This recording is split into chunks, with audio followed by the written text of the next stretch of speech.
ଯେତେ ଯେତେ ସମୟ ବଢ଼ି ଚାଲିଛି ଅଷ୍ଟମ ବେତନ କମିଶନକୁ ନେଇ ସେତେ ନୂଆ ନୂଆ ଖବର ଆସୁଛି। ଏବେ ଆଉ ଏକ ନୂଆ ଅପଡେଟ୍ ସାମ୍ନାକୁ ଆସିଛି। କେନ୍ଦ୍ରୀୟ କର୍ମଚାରୀ ଓ ପେନ୍ସନଭୋଗୀଙ୍କ ପାଇଁ ଜରୁରୀ ଖବର। ଦେଖନ୍ତୁ, federation of national postal organisation, ଯାହାକୁ ଆପଣ FNPO ଭାବରେ ଜାଣିଛନ୍ତି, ସେ ସରକାରଙ୍କ ପାଖରେ ଗୋଟେ ବହୁତ ବଡ଼ ଡିମାଣ୍ଡ ରଖିଛନ୍ତି। ସରକାରୀ କର୍ମଚାରୀଙ୍କ ମହଙ୍ଗା ଖର୍ଚ୍ଚକୁ କମ୍ କରିବା ପାଇଁ ସରକାରଙ୍କ ଆଗରେ FNPO ଏକ ବହୁତ ବଡ଼ ଡିମାଣ୍ଡ ରହିଛି।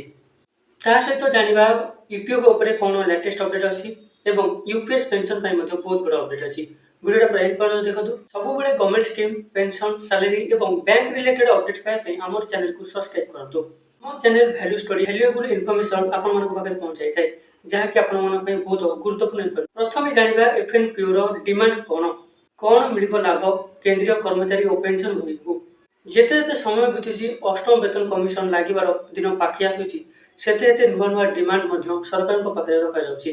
3.525 ଫିଟମେଣ୍ଟ ଫ୍ୟାକ୍ଟରରେ ଯେଉଁ ବେସିକ୍ ସାଲାରୀ ଅଛି, ତା ଦେହରେ 50% DA ମର୍ଜ କରିଦିଆଯାଉ ବୋଲି ମଧ୍ୟ ଡିମାଣ୍ଡ ହେଉଛି।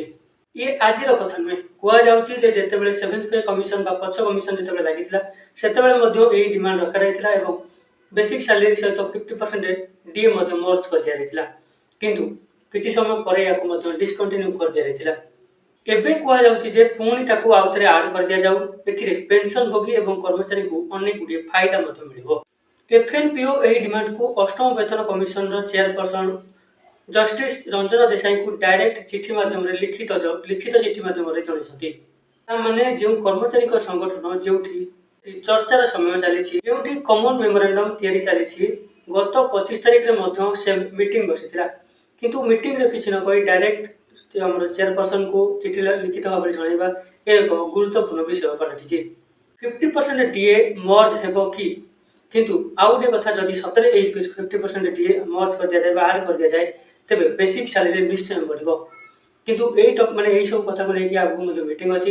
ମିଟିଂ ପରେ କ'ଣ ଅପଡେଟ୍ ଆସୁଛି ତା ମଧ୍ୟ ମୁଁ ଆପଣମାନଙ୍କୁ ଜଣାଇବି। ଅପଡେଟ୍ ଆସିଲେ ଏହା ଉପରେ ଯେଉଁ ଅପଡେଟ୍ ଆସିବ ମୁଁ ମଧ୍ୟ ଆପଣମାନଙ୍କୁ ଜଣାଇବି। ଚ୍ୟାନେଲକୁ ସବସ୍କ୍ରାଇବ୍ କରି ଆମ ଚ୍ୟାନେଲ ସହିତ ଯୋଡ଼ି ହୋଇଯାଇଥାନ୍ତୁ। UPS ପେନ୍ସନକୁ ନେଇ ଗୋଟେ ଖବର ଅଛି। ଯେମିତି UPS ପେନ୍ସନର ମାନେ ସେ ମଧ୍ୟ ଡିମାଣ୍ଡ କରୁଛନ୍ତି ବାରବାର ସେମାନଙ୍କ ପେନ୍ସନ୍ ମଧ୍ୟ ମିଳିବ ବୋଲି। ସରକାର ଏହାକୁ ଏହି ଟପିକ୍ ଉପରେ ମଧ୍ୟ ଗୋଟେ ସ୍ପଷ୍ଟୀକରଣ ରଖିଛନ୍ତି ଯେ ବର୍ତ୍ତମାନ UPS ପେନ୍ସନ୍ ମିଳିବା ସମ୍ଭବ ନୁହେଁ ବୋଲି ସରକାର ମଧ୍ୟ କହିଛନ୍ତି। ଏବେ ଚାଲନ୍ତୁ ଜାଣିବା UPF ଇଣ୍ଟରେଷ୍ଟ ଉପରେ କ'ଣ ଖବର ଅଛି। ଗତ CBT ମିଟିଂ ବା 239 CBT ମିଟିଂ ବୈଠକରେ କ'ଣ ନିଷ୍ପତ୍ତି ସବୁ ନିଆଯାଇଥିଲା UPF ଉପରେ, ତାର ପୁରା ଡିଟେଲ୍ସ ମୁଁ ଆପଣଙ୍କୁ ଗୋଟେ ଭିଡ଼ିଓ ମଧ୍ୟ ବନେଇଥିଲି। ସେ ଭିଡ଼ିଓକୁ ଯାଇ ମଧ୍ୟ ଆପଣମାନେ ଏହି ଭିଡ଼ିଓଟାକୁ ଦେଖିପାରିବେ।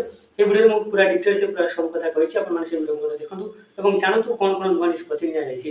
ଆପଣ ଜଣେ କର୍ମଚାରୀ ଏବଂ ଆପଣଙ୍କ ସାଲାରୀରୁ PF କଟିଥାଏ, ତେବେ ଏ ଖବର ଆପଣଙ୍କ ପାଇଁ ବହୁତ ଗୁରୁତ୍ୱପୂର୍ଣ୍ଣ। କେନ୍ଦ୍ରୀୟ ଶ୍ରମ ଏବଂ ରୋଜଗାର ମନ୍ତ୍ରାଳୟ ବା EPFର ମୁଖ୍ୟ ସଚିବ, ଯିଏକି ଆମର ମନସୁଖ ମାଣ୍ଡଭିୟା, CBTର ଏକ ଗୁରୁତ୍ୱପୂର୍ଣ୍ଣ ବୈଠକରେ, ଯେମିତି ଆପଣମାନେ ଜାଣିଥିବେ, CBTର 239 ଗୁରୁତ୍ୱପୂର୍ଣ୍ଣ ବୈଠକରେ ବହୁତ ଗୁଡ଼ିଏ ଗୁରୁତ୍ୱପୂର୍ଣ୍ଣ ନିଷ୍ପତ୍ତି ମଧ୍ୟ ନେଇଛନ୍ତି।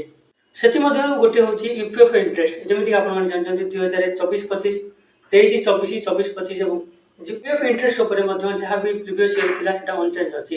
ଯେମିତିକି ଆପଣମାନେ ଜାଣିଛନ୍ତି 2023-24, 24-25ରେ ଯେଉଁ 8.25 ବା 8.25% ଆପଣଙ୍କର ଇଣ୍ଟରେଷ୍ଟ ମିଳିଥିଲା, ସେମ୍ ଇଣ୍ଟରେଷ୍ଟ ମଧ୍ୟ 2025-26ରେ ମଧ୍ୟ ମିଳିବ। ଯେମିତିକି ଅନୁମାନ କରାଯାଉଥିଲା ଯେ ଏ ବର୍ଷ ନିଶ୍ଚୟ କମିବ ବୋଲି ଇଣ୍ଟରେଷ୍ଟ ଉପରେ, କିନ୍ତୁ ସରକାର ଏହାକୁ ମଧ୍ୟ ଅନଚେଞ୍ଜ ରଖିଛନ୍ତି। ତାମାନେ ଆପଣମାନଙ୍କ ପାଇଁ ଭଲ ଖବର।